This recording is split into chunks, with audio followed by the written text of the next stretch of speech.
By now, you've probably heard my Magic Wand story. It's a brand that's been part of my personal journey for more than 20 years. But no matter how many times I sing Magic Wand's praises, I'll never be able to fully capture the story of this incredible brand. Well, now journalist and author Kate Sloan just completed a limited audio series documenting the history and impact that Magic Wand has created over the last 56 years.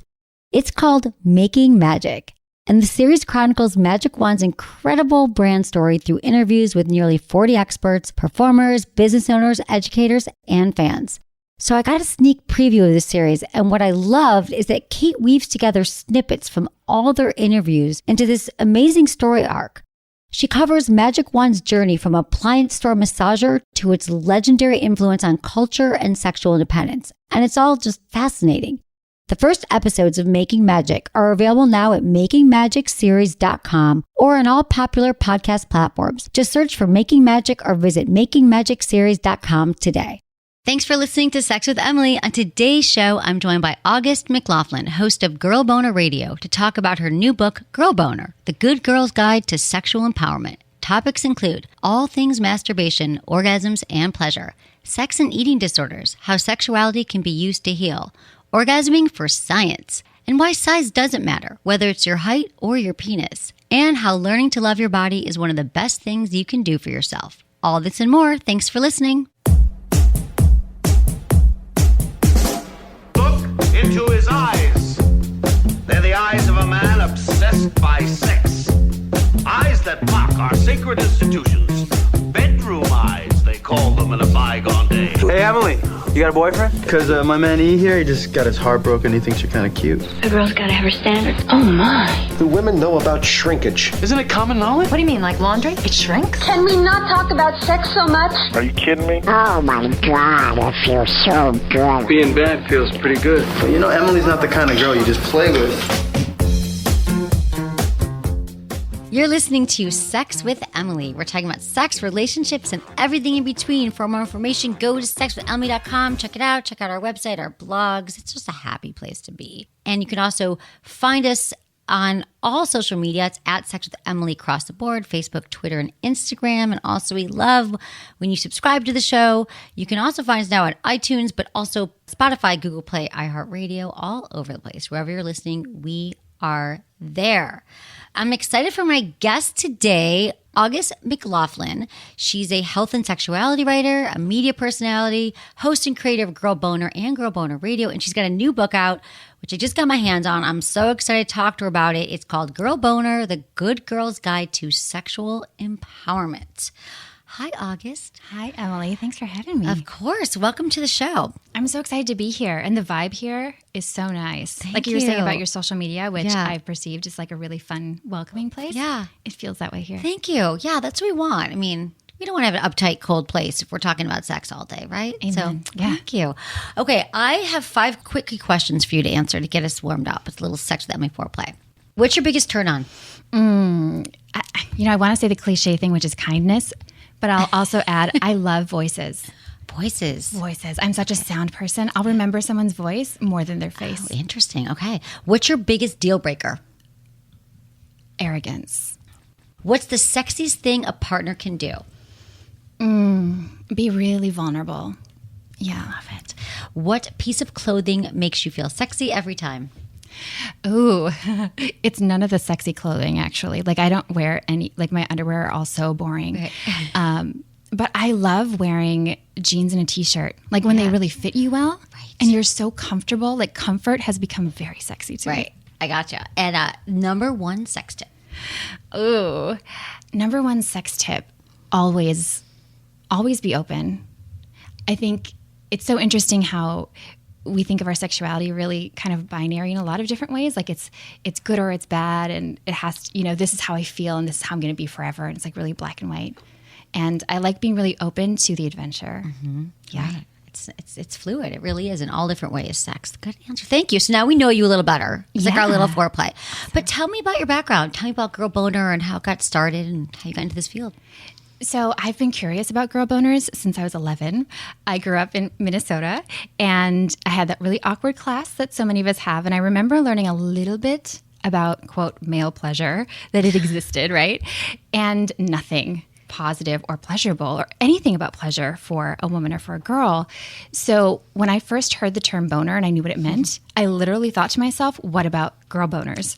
So that was planted early, but then it wasn't until I went through a really severe eating disorder later in my late teens, early 20s, and it was really severe. And the thing that helped me the most, more than any treatment, was embracing my sexuality. So it's been a passion of mine, and I started writing, and it was just felt like a natural thing to do a book and a blog and a podcast. Can you tell me about that through your healing with the eating disorder and about being in touch with your sexuality helped you? It was so surprising. So I was doing the conventional things. I was doing, therapy. I was seeing a dietitian, and that stuff was helping a little bit. But I was sitting in a college classroom mostly because I was bored, because I had been in the fashion industry prior to that. So I'd been New York and Paris and traveling around, and I was in this small town in Minnesota, bored out of my mind, and all I could think about was this illness. So I took this class, and I sat down one day, and the teacher said, we're going to talk about sex today. And I had this huge moment where I was like, I've never talked about sex. Not really. I'd had sex, but I hadn't talked about it. And that led me to all these questions, why do I feel this way? And it took a little time for me to realize how powerful that was, but I did not have the same urgency to starve after that. It literally flipped a switch in me. Because you were able to talk about sex, or did you even start masturbating more or getting into accepting your body in that way too? Or was it more about, which one was it, both? Masturbation actually came later for me. Okay. But I did start valuing my body in a different way.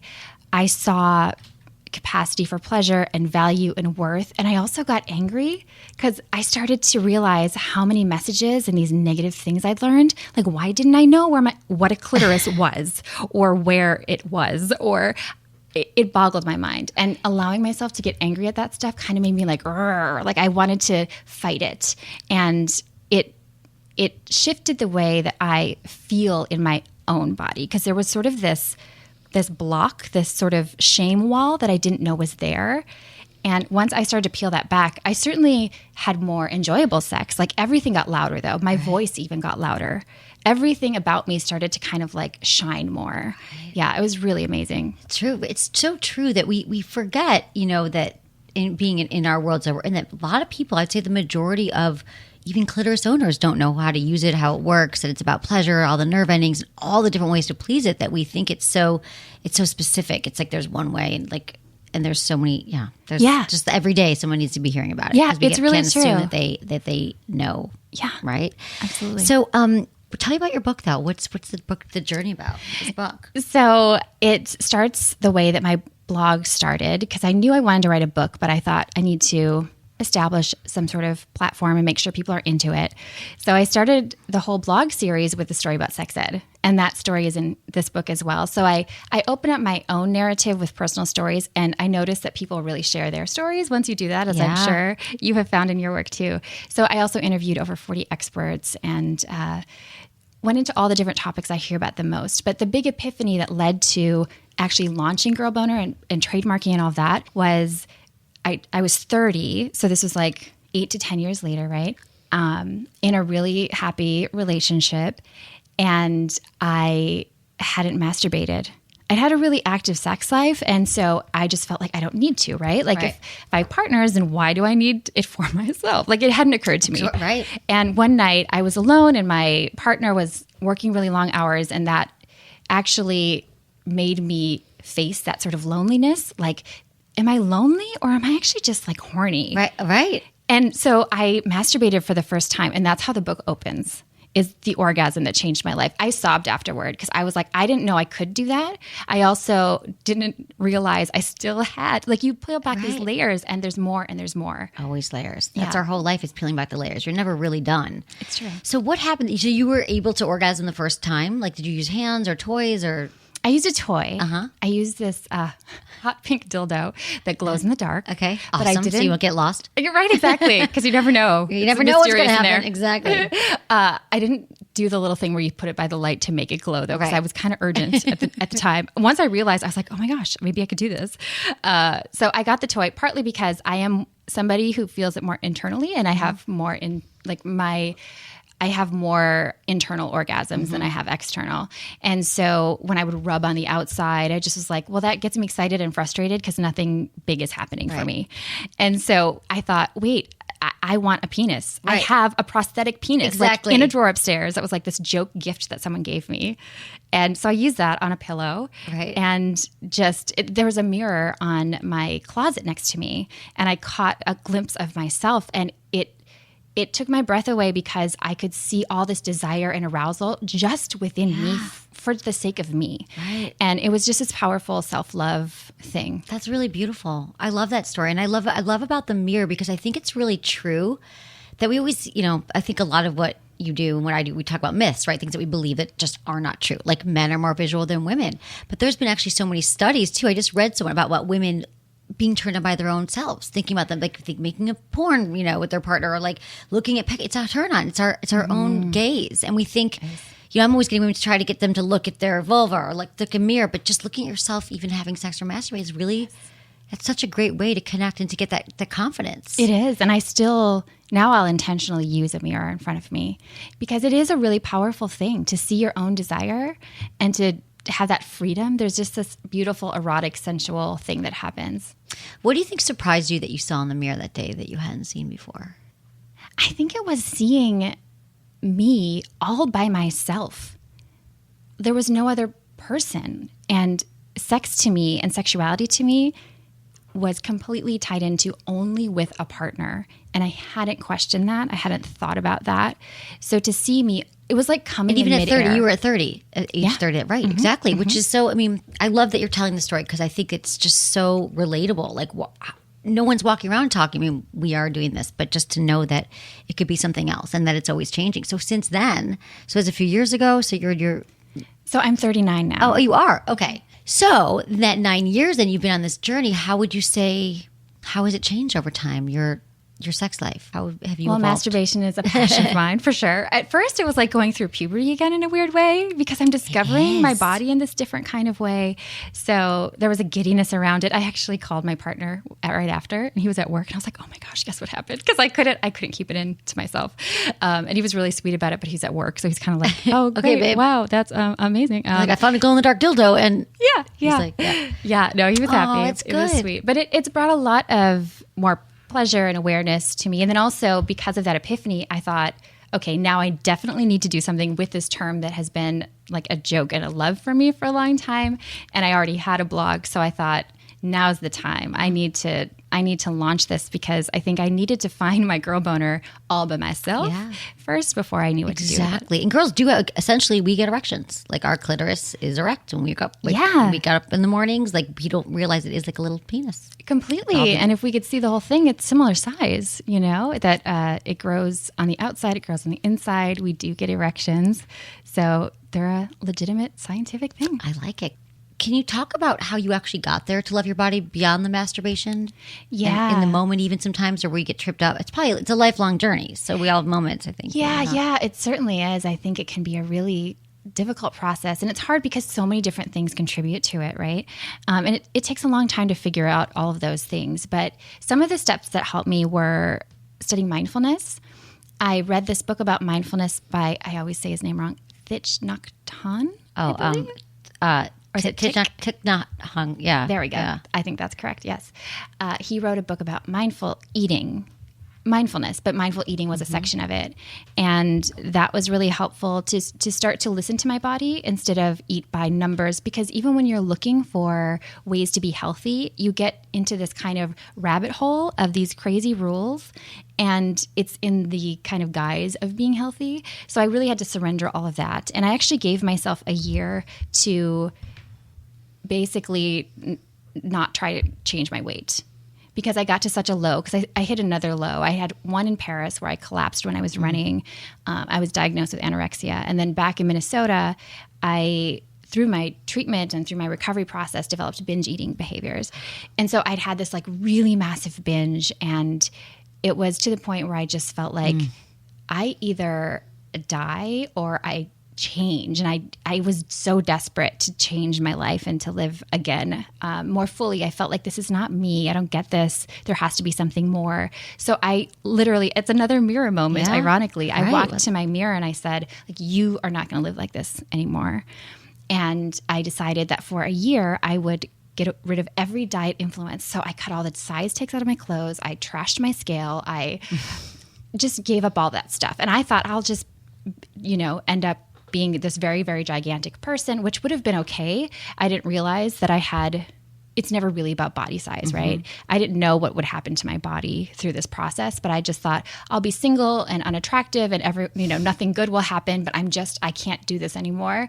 And then after a year, I can think about it again. And that year came and went, and I never wanted to do that again. Wow, that's truly amazing, because I think to break such a strong habit like that and to realize that that it really doesn't serve you, and then to be able to go on that path. So what do you wish that people knew about eating disorders and women? Because I feel like it is something that obviously it's still really taboo, kind of like sex, not really that easy to talk about. And so, what do you think we need to know, and like male partners might need to understand about women they're with, or just... Yeah. One really important point is that you don't have to have full-blown anorexia or full-blown bulimia to have an issue that's worthy of addressing. I get really concerned about orthorexia, people who are really obsessed with healthy eating, or, over-exercise, or all these things that you can do to seem really healthy. And you might look healthy. People might praise you. They probably will, because we have this it's kind of like sex, like a performance-based culture where we're like, if you're eating lots of vegetables, but if all you're eating is vegetables, that's not healthy. Exactly. The extremes. Yeah. I think if it controls your day, if it keeps you from living fully, it's worth getting support. It's the kind of thing like we talk about, we're always peeling back the layers. Is that something that you really were able to, like, you're not concerned with it, food and it's eating? gone. That's yeah. amazing. And I know that for some people it's chronic. And so I don't want people to feel ashamed if they're on a longer journey. It did take me 10 years though. I mean, it took me a long time, and you think you're all better, and then it takes more time. And then just because you didn't realize it could get this much better. But yeah, there were many different layers. One was realizing that I have ADHD. So there were like all these things that were unaddressed. So it's self-awareness. It's getting in touch with yourself, with your body, and also finding treatment that is nourishing, because some of the treatment programs and different things work for different people, but some of them focus so much on the numbers that you're like, it's another eating disorder. Right. Like, do you have to weigh me every day and punish me for not eating enough? And like, but good for you for speaking up and saying this doesn't work for me, to keep looking for other treatments. Because that's the thing about the journey, just deciding that you're going to get help with something. It could be, sexual trauma, just therapy with a partner. You need to search around for the good treatment and the good program, but it's the most important work that we can do. Yeah, so I think so. So how do you think that body positivity translates to like having a vulva, a penis? How does it transfer to that? Like, how can we feel good about the bodies that we're given? That's such a good question. I think one is gaining more awareness. You're providing such a gift with your show that people can have this information in a private way, looking at your life and going, what did I learn? What didn't I learn? That's why I have journaling prompts throughout my book, because I want people to know, like, to really ask themselves these questions. Tell me a little bit more about the book, and the journaling. So tell me about the process. Sure. I want people to go on their own journey of self-discovery. I want them to make the book their own. So there are a lot of different topics, and I want people to spend the most time on, the areas that they want to learn about. There's everything from sex positions that are empowering to, there's a body positivity, love your body section. There's masturbation stuff. There's a lot of myth debunking and interviews, like I said, and stories of a lot of different people with lived experiences. So I'm hoping that people will go through and read what speaks to them the most, whether it's the entire thing or whether they want to jump around. But I'm hoping too that those journaling prompts will help people look at their own lives and cultivate more authenticity, because that's really what it's about. I think sex is only a small piece of sexual empowerment. It's an important one, but it's one piece of the puzzle. Mm-hmm. So talk more about that. So it's interesting, I think so many issues, it's kind of like with an eating disorder, you think it's all about food. No, it's really not, right? It's always a symptom. Yeah. Mm-hmm. So as you know, when there's a sex issue, a lot of times it's something else that's affecting sex. So I think lifestyle habits are really important, living largely and authentically. And I use that word a lot. I know it gets thrown around, but I just don't think there's anything more powerful than getting to know yourself. So once you're connected to all these different things, your value system, I have a section on religion because I've found that so many people coming from the Midwest and also from a religious family, we hear that like, if you're religious, then you're anti-sex, unless it's like Tantra or something. And I want people to know that they can be Jewish or Christian or Catholic or Buddhist and also have a great sex life and embrace that. But in order to do that, you have to really sort out the dogma from what you really truly believe spiritually and kind of figure out how it fits together. Yeah, authentic, it's true. And I think what does it mean to you, authenticity? I think it means guiding by your own compass. And it requires making some tough decisions that aren't going to be popular. Right. Yeah. Saying no, and not everyone's going to like you. Oh, right? Totally. You can't please everyone. And now, especially with social media, for example, so many people will suggest things, or if you have a brand or business, oh, well, you have to do this to boost your numbers. And I'm like, that's not me, though. I know. I'm just not going to do that. And it's rule breaking that led me to the work that I do that I didn't know existed. So exactly. I think that's really important. Yeah, it's true. You got to like break the rules. It's true. Find your own path. I know that's frustrating. You're like, oh, do this and do that with social media and say this so you get more. I've always been about, if you find something interesting and you really are passionate about it, there's going to be other people that are going to come around. And it's not because anyone else told you to do it. And yeah. So that is it's really true. It's a good way to lead and to create. And you might not get the immediate gratification in the same way, but you have to trust it, like really be committed because it takes time.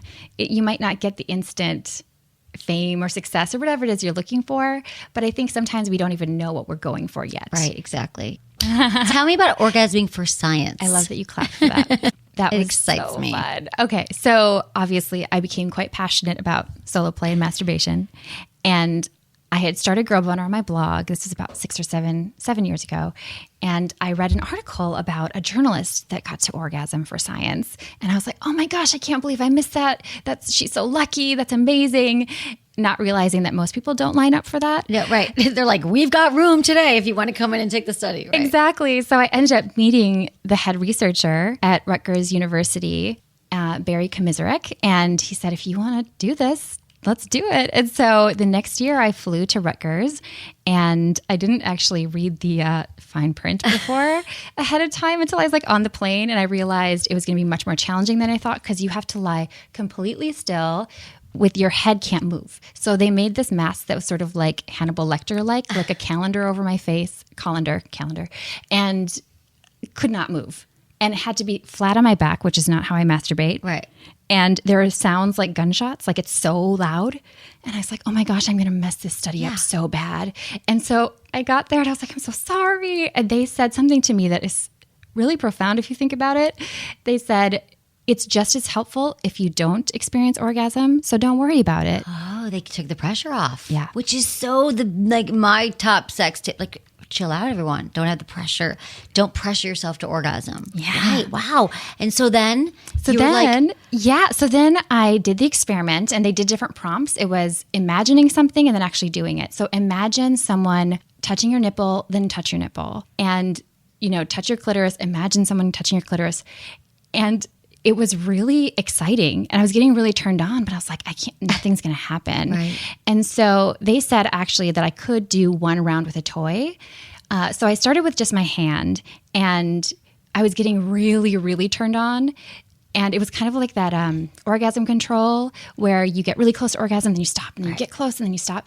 It was driving me nuts. On purpose you were doing that, or they were asking you to like edge? Or No, you they were kind of guiding me to edge with the prompts. Uh-huh. Yeah, these like visual prompts.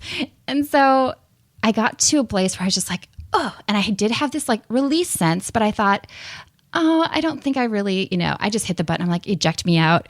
And the scientist asked me if I orgasmed, and I thought, oh my gosh, I had like swollen lips. Right. I was wet. I was like trembly. I was flushed. I'm like, that little like release was an orgasm, which meant that I'd been having clitoral orgasms all along and had been kind of ignoring them because I was like, I want the G-spot one. Right. So it was completely, I didn't expect to learn so much about myself. That's amazing. And it was like an MRI? Mm-hmm. Okay, that is fascinating. Yeah. So now do you have clitoral orgasms and G-spot orgasms during sex, during intercourse, or during anything, during masturbation? Yeah, I do. I still much prefer the blended or G-spot. Right. I mean, I guess they're all kind of blended, but I really prefer the internal G-spot stuff. That's just kind of how my body wants to be. But I no longer fret over, oh, that was a nothing, which I think is easy for people there's to some do. inferior type of orgasm that we orgasm wrong. I'm like, what? We're just happy we had an orgasm. Yeah. It's like that is all the pressure. And I love that the study even, it was so meta in a way, because that seriously like is the lesson that I tell, I'm going to we're going to answer some questions from my listeners, but I'm sure a lot of them is people it's in our heads. A lot of our sexual challenges, yes, there are things that could be medically challenging, but a lot of it is because we're so worried. It's not going to happen. We're not doing it right. We're doing, so. Yeah. That is awesome. That's a good story. Orgasm. And that was how many years ago? That was, I'm so bad at numbers, but I think I want to say it was maybe 4 years ago or so. I wrote about it in the book. I wrote about it for Cosmo as well. And the title of the Cosmo article that they chose was, are you orgasming without even knowing it? Which is kind of, appropriate, because I hadn't realized I had been. But yeah, it was amazing. Okay, so stay with me, August McLaughlin. We're going to do some emails. I'd love your help. Thanks everyone for supporting the show and checking out our sponsors. We'll be right back.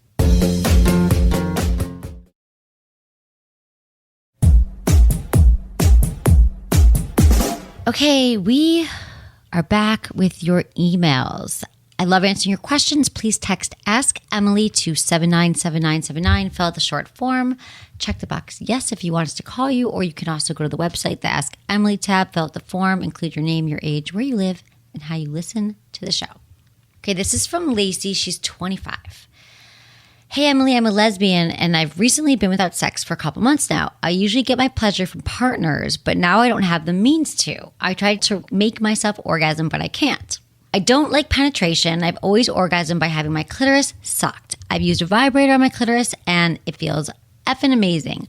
I feel like I'm going to orgasm, and then the sensation just goes away, and I have to start all over again. Please help me. I haven't gone this long in many years. Okay, so I think this is interesting, Lacey, because this is the thing that we, there's a name for it now, or orgasm anxiety, right? Or what was it? Oh, FPA. Or, we all know that it exists, orgasms around sex. So it sounds like that, Lacey, you might be subconsciously blocking yourself from orgasm because there's so much thought, like, is it going to happen? Am I happening? It hasn't happened in a while, that you kind of just, it's changing your process and being more mindful and even taking orgasm off the table. Because like we said, the clitoris, there's the entire vulva, there's so much sensitivity and so many nerve endings. And just to keep going with it, that orgasms change over time. So it might not look like what it looked in the past. So it sounds like some fun exploring right now. 100%. Yeah. No, I agree completely. I think that taking orgasm off the table is probably really smart, and focusing on other kinds of pleasure. And then if something happens, then great. And if it doesn't, great. But I think the best orgasms are surprises. Exactly. When we don't know and we're not focused on it, is true. When you I've even done that to myself. I've walked myself through the process when I'm masturbating or having sex, and I've caught myself thinking, it's not going to happen. Okay, just stop. And now when that happens in my head, I just keep going. And then I stop thinking about it. I literally go into my breath because I know, and then a lot of times it happens. More so than not, it happens. But I don't beat myself either way. So just to remind you here, Lacey, that it is packed with so many nerve endings, and that it's not just like the clitoris, it's the labia and the vulva. I mean, there's so many, the inner and outer labia are so sensitive. The anus, there's so many areas that just explore and to have fun with it. So I think that it's going to feel good again, and just keep going with it and have fun. Your nipples. Yes. Like during masturbation, it's not just like that we've all been there. Put the toy. That was my example, but my toy impression. But it doesn't have to be, right? Like it's just all these go light, go soft with different products. Try the womanizer if you like sucking. If you haven't yet, oh my gosh, she used the word sucking. Have you tried the womanizer? I have. It's not my personal favorite, but it does that. It does. If that's what you love, then you should use it. And they have a travel one now. Yes. They have so much. Right. They have the to go, and they have a lot of different kinds. But it indirectly stimulates. Jamie, my producer, she literally doesn't leave home without it. She sleeps with it under her pillow. That's so smart. I know. And she has a lot of toys. She's been here 3 years, and she loves it to go. Instant stress relief. Instant stress relief in your pocket. Yeah. Exactly. I love it. Okay, so this is from Tim, 45 in Ohio. Dear Emily, I enjoy your podcast tremendously. It makes my commute more interesting. My wife and I are on the heavier side, and while I was late to the sex game, I've had much more sexually adventurous experience previous to our relationship. While our sex is great considering some physical issues, I've given her some firsts, squirting, multiple orgasms, and such. She is very close to her masturbating. She's never really masturbated, partly because she says it's difficult to reach and touch herself. I would buy her anything to open this world for her and us. What advice might you have for this? I love giving her pleasure, but would be so stoked to see her in her own pleasure. Aww. Very sensitive. I love it. You sound like a wonderful, caring, thoughtful husband, Tim. And so I think to answer, I would say, for toys, the Womanizer Plus, so talk about other Womanizer, it has a handle. And my friend Elle Chase, who wrote a book, Curvy Girl Sex, I love her. She's in my book too. Yeah. Oh, she is? Yeah. She's amazing. And she says she loves Womanizer Plus too. And her book also is my go-to resource. So check out Curvy Girl Sex by Elle Chase.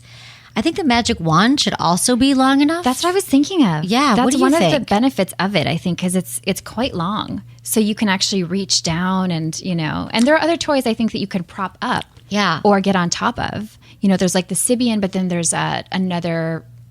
I can't remember the name of the other one, but there's another one that's not quite as expensive. Exactly. Yeah, it's something that you can climb onto, or propping up whatever your favorite toy is on. Like a pillow, the or liberators, bed, or the something wedges, that you can lower yourself down on. Exactly, I think that's true. And playing with different positions too. Using pillows, like they're in your house. Like those are such. Just to put them under your pelvis, or like to lean on them. I mean, there's just a lot of fun with pillows. And then in Curvy Girl Sex, she's got a lot of positions. I think use the shower head. Yeah. And I love about Elle's book that she talks about things that people are kind of just not even think of doing, which is like lifting up your abdomen. Yeah.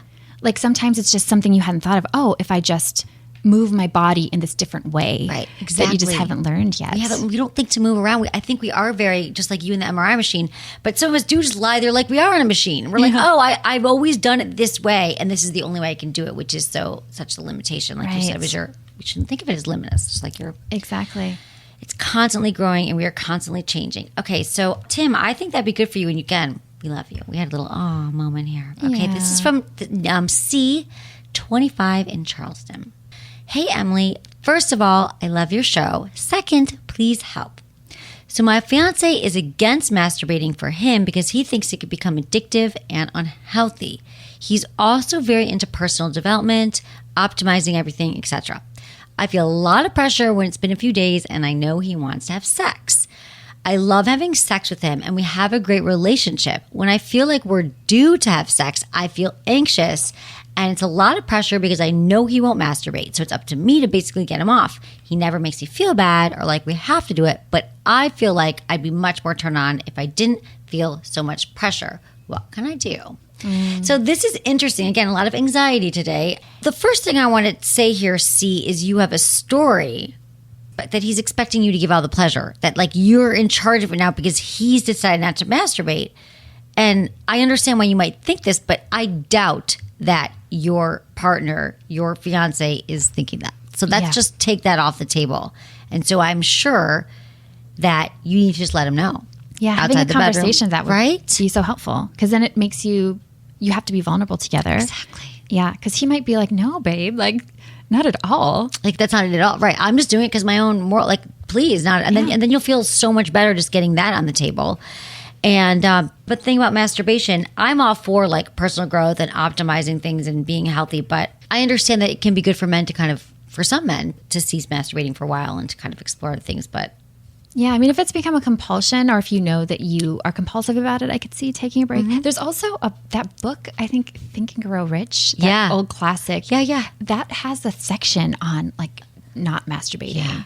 So I think sometimes that gets kind of lumped into personal development.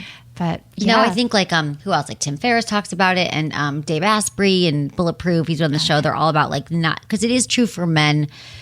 This is like Taoist, sex, Chinese beliefs, Eastern religion. There's many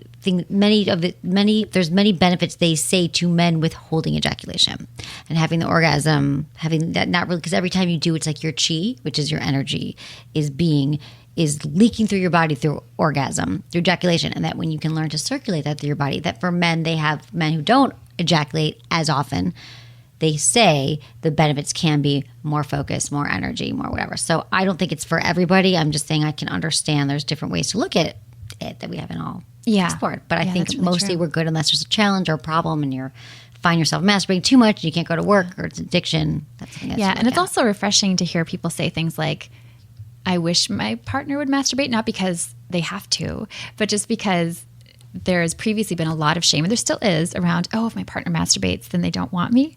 So it's nice to hear kind of a flip and go, actually, I care about your pleasure. Right. Yeah, we hear it all. It is true. Do you get that a lot too? Yeah, people they want to control it or they feel threatened. I was that way in my 20s. I thought I really didn't understand why my partner and why he would ever need porn, because we were having the best sex of our lives at 24. Just it is. And I think that if you never hear otherwise, why wouldn't we? Right. And if you've only heard negative things about it, then you have, Can be threatened. We're going to use everything we can to make ourselves feel worse, but we can really use the same energy and make ourselves feel better. Amen. Yeah. Okay. Thank you, C. Thanks for that question. And I just think it's some good old-fashioned communication. What we all need. And it is true, you guys, that when you say these things that you think you cannot say, or these really difficult conversations, when you do it from a place of love and wanting, that's vulnerability. I'm telling you, most 99% of the worst case scenarios, our partners are going to throw us out and hate us and break up with us and tell us we're not lovable, does not happen. You find the reverse. And if that happened, that's not the person exactly. for you, probably. So it's really rare. It's and so usually true. We get vulnerable and then we grow from that. And typically the thing we're afraid of is the result is so much better. Right. And it festers in your head when you don't say it, and it gets worse and worse and worse. It does. Yeah. Whatever you resist persists in your mind. When you don't say it, it becomes the big problem. Yeah. And you can say it in a positive way. Yeah. It's really, exactly. I hope to always, and from using the I things and not the you and not the blaming. But it's true. Vulnerability, that's a whole nother, right? And it's so important for all of us.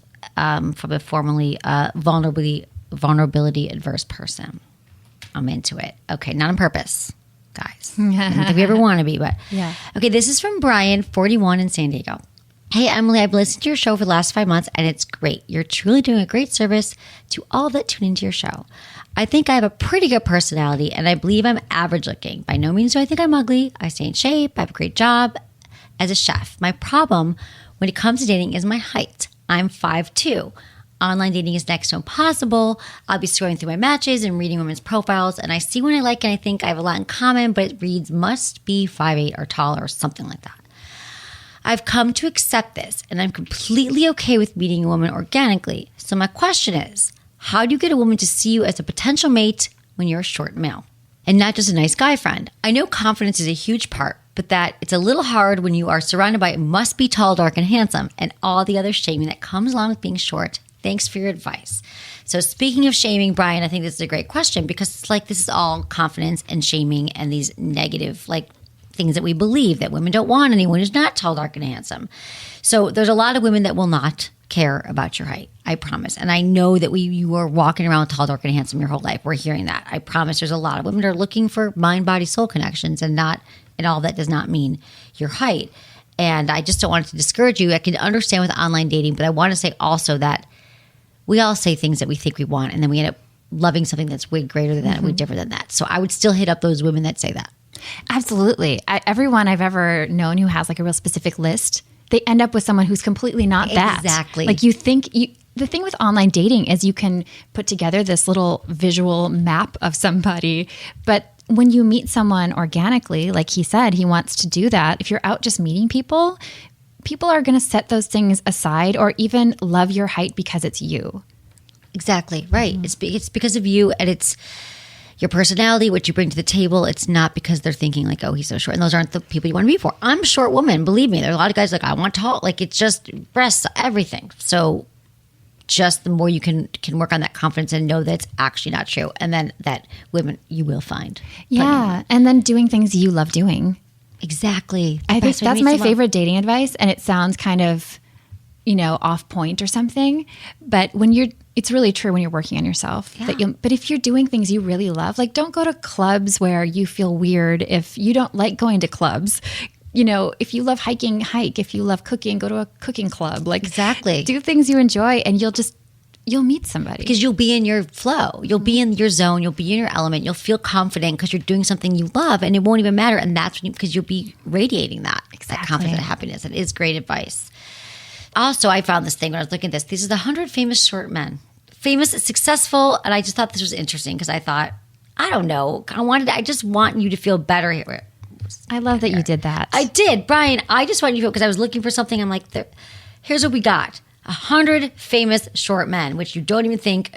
Okay, Martin Luther King, 5'7". Wow. Yep. Winston Churchill, 5'7".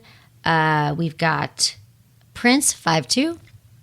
Robin Williams, 5'7". We've got, these guys are all under like Paul Simon, 5'3". Isn't George Clooney not very he's tall? like 5'7". And he's like one of the sex gods. Literally. Like everyone thinks he's the hottest dude. Absolutely, right. No one's looking at that saying, what, Ben Stiller, 5'8", funny. So who else was on here that I thought was interesting? Bruno Mars, 5'6". So Kevin Hart, 5'2". There you go. There you go, guys. So that's, again, they have partners, they have people in their life, they've gone on to be very successful, and you will continue to be so successful and feel great, Brian. Okay, I promise. This is from Chelsea, 26th in Chicago. Hey, Emily, I'm a new listener to your show, and I started listening to help discover my sexuality. I feel silly to say I don't know myself sexually, but after 2 kids and a third on the way in 3 years, I've completely lost touch with my body. My husband and I have been together since high school, so we grew up together, not only learning about our bodies, but also about each other's. Sex was pretty amazing, not only physically, but we also had such a deep connection, which made sex even more powerful. But now that seems like light years ago. All the old tricks and positions and moves don't do it anymore. I rarely reach orgasm now, and it's frustrating to both myself and my husband. We've had many conversations about what I need, but to be honest, I don't even know what I need anymore. I've recently been masturbating to discover myself again and learn my needs. However, the process has been even more discouraging. I have difficult time getting myself in the mood, staying in the mood. If it starts to feel good, suddenly it makes me anxious and I quickly become turned off. I'm trying it from toys to meditation and nothing seems to be helping. I'm sure being pregnant doesn't help. I'm almost 30, but I don't think pregnancy should be a reason why sex sucks. I'm in serious need of your help. Aww. Chelsea, we got you here. Okay, so this is also about, first of all, you've had 2 humans come out of your body, okay? And you're 25, and now a third one on the way. So, girl, got to be a little more, go easy on yourself here. Yes, that's a lot of pressure to say, I also need to be sexual in a certain way. Yeah, exactly. That's a lot of labels, a lot of things that your body is just not there with you right now. So, I think this, wanting to be everything is not realistic with babies and the pregnancy. So I think be patient because our body's changing so much, especially right now for you, but also everything's changing, hormones. I think it's another, masturbation again and just discovery with yourself, relearning it. Because probably what you even think that you know about your body is just a very small part of what could give you pleasure. Yeah, it's really true. And it's interesting because she said that she's masturbating and connecting with herself again, but then she gets frustrated. It's almost like we have these tapes that we start playing and those intrusive thoughts again that get in the way. So I wonder if even just sensual pleasure that's not necessarily sex, but maybe she's prioritizing like sensually putting lotion all over her body or like a warm bubble bath or looking at herself in the mirror or whatever feels sexy to her. That's pleasure that doesn't have to be, it's got to be the old sex I had before. Because like you said, it's not going to be the sex that you had before right now when you're pregnant. Right. And may never go back to how it was, but it's just going to be better because you don't even know, or different. And you don't even know what that is yet. Yeah. So I think that's true. These expectations around how we think sex should be and how we masturbate. And I think for everyone who's having orgasm anxiety, because these are just like the few emails today, so I know a lot of listeners are going, oh my God, I'm so anxious too. I'm going to tell you, it is the same across the board. It's really about realizing that you're the one limiting your pleasure, which is actually a good thing because then you realize I'm also in control of finding pleasure and that there's so many paths to it. And just know that it's going to change. It's not always going to be the same, but by taking this time and taking orgasm off the table and just truly like, if it's 10 minutes exploring your body, you're going to see like how amazing it can be, like soft touch on your arm, on your breast, all over. And this is great work to do. So I feel like, yeah, all the orgasm anxiety people, it's being mindful, being present. And I like what you said about, using lotion. That works. Like having a ritual of lotion, lighting a candle, music, all your senses. We're talking about sensory things, having great like throws. Like I love having soft throws around my house, like that you can just rub on your body. It just feels great. Yeah, so it's all about turning yourself on, and not just sexually, but just how do you turn yourself on? Like really asking yourself what makes me feel excited in general, and prioritizing that I think is so big. Right, exactly. And it's not just going to be walking in and touching yourself with it, going right at it, but Could be erotica, books, everything. Find Yeah, out. erotica would be a great Porn. thing. Like trying different adventures that you haven't tried and just see how it makes you feel. Not like, oh, I need to masturbate, so I'm reading this, but I'm just going to read this. Like I love the erotica series that Rachel Kramer Bussell curates and edits, and she has all these different kinds. What if there's like some fetish she didn't know she had? Like Right, exactly. And it might give you, it gives you ideas, the things to try. Like your life can't, if you keep are constantly feeding your brain with new sexy information, sex positive, it feels good for you. Like it's part of the equation. It's not just it's mind body connection. Yep, absolutely. Good point. Okay, so we have one more email. Correct, right? One more. Okay, so this is from Daniel, 33 in Ohio. Hey, Emily, I love your show and all the unique, helpful information you provide. I have a couple of questions surrounding a tricky situation. My fiance, who I've been with for 3 years, has had genital herpes since the beginning of our relationship. Through protection and planning, we have thus far avoided any transfer to me. However, this has added some complication to our sex life in a couple ways. First and most important, her diagnosis has left her sexuality a little wounded with a mental block where she states she can't feel as sexual as she wants and from time to time doesn't feel sexy. I try to do what I can to reassure her that she is sexy and that her diagnosis doesn't scare me in any way, but I feel it's not helping her too much. She's seeing a therapist to start pulling back the layers on that, but no major breakthroughs. I'm wondering if you have any suggestions on what I can be doing to help her reignite the confidence I know is inside her. The second has to do with myself, the second point. As her partner, I'm supportive and committed to her, and I'm aware of the parameters of our sex lives when outbreaks arise. That being said, when she may have periods of frequent outbreaks, I cannot help but feel sexually handcuffed by the situation. I masturbate, but currently a simple fallback to that is getting unexciting.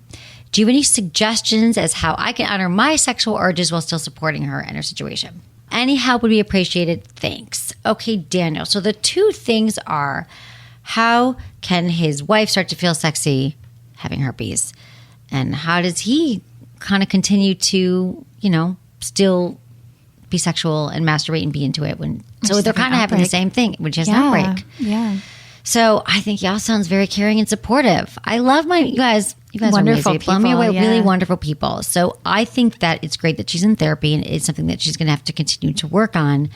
I love that you are supporting her. And I think the more that you guys talk about this together, because it still sounds a little bit like a he-she thing here. Like you might not want to let her know how you're feeling, but she's already thinking that you're feeling that. So I think it's okay to have a real conversation about it. And when I say this, it's not going to be one, like you guys are together, you're married. It's going to be ongoing, but it's going to become part of your intimacy, part of your bond, part of your vulnerability, even though right now it seems like a problem. So I think just being honest about both these things and letting her know that you want to help her be into it and you want to feel comfortable as well. I just want to drive home the fact that having an STD does not mean that your sex life is over and that it doesn't mean that like you guys can't keep exploring and having fun. What do you think about this initially? Yeah, it makes me so sad how much stigma and shame there is around STIs and STDs because, first of all, it's more likely that all of us humans will acquire one in our life than not. And yet there's this massive stigma around it. So it breaks my heart to hear that because she is completely still amazing and sexy and beautiful and wonderful. That just does not make you a, quote, dirty person. That's the word people use. So I think it's wonderful, like you said, that she's getting therapy support for sure. I do know that outbreaks, there's medication you can take that shortens it. So I imagine, I don't know what her treatment protocol is or if she goes with medication, but when there is an outbreak, I imagine, it might only be like a couple of days if the medicine is prompt. Yeah, a daily suppressive that you could take. I'm assuming that's what she's doing right now, so it should definitely limit the outbreaks, but also like mutual masturbation. Like it doesn't have to be, I love mutual masturbation because it's a sure thing. You're going to get off. It's hot. It's just, and pleasing each other on some nights without just, so mutual masturbation and just pleasing each other without taking the sex off the table again or using toys on each other. Like there's different ways to kind of look at your sex life that it's not just penetrative. Yeah, it's so sexy to have sex without touching. Yeah, I mean, that is so crazy awesome. I think it's one of the biggest turn-ons, whether you have a condition or not. Yeah, exactly. Masturbate without touching. Yeah, right. Basically. Is there another thing like side the energy? by side. Right, yeah, side by side. Or face-to-face. Mutual masturbation, so true. And again, you guys, if you can't, this is another great thing to do to kind of keep the sex interesting, that you're not just talking about, the challenges. But again, you guys, porn, erotica, like talking about new things. Because once you start talking about this thing that is so scary, makes you feel so vulnerable and shame, you're going to realize that it's going to explode open so many other ways that you're going to realize that you can really have connected, amazing sex. It's really true. And one person that comes to mind, Ashley Manta? Yes, I do. She's been very open about having herpes, and she's very sex positive and talks about her sex life a lot. And she's an activist, and she's a really cool voice out there. I think maybe if his wife connects or sees these amazing people who, not everyone needs to be vocal. I'm not saying she needs to go out and be like, hello, I have herpes, but just knowing that there are people out there, kind of like people who are short and they're sexy, right? Exactly. It's like, actually, no, you're right. All these people, there's so many people who have herpes and all different kinds of STIs who are having wonderful sex lives. They're wonderful people, and there's a lot of support out there. So true. And you guys are still getting to the groove of it. So you guys have been together, 3 years, just the beginning, and you guys are going to get through this. And herpes outbreaks too, don't they usually diminish? They do over less. time? No, they do. If you guys stay with your suppressants and your whatever protocol, but yes, it does. And she'll start to know when they're coming, and it'll be, you guys have got this sorted out.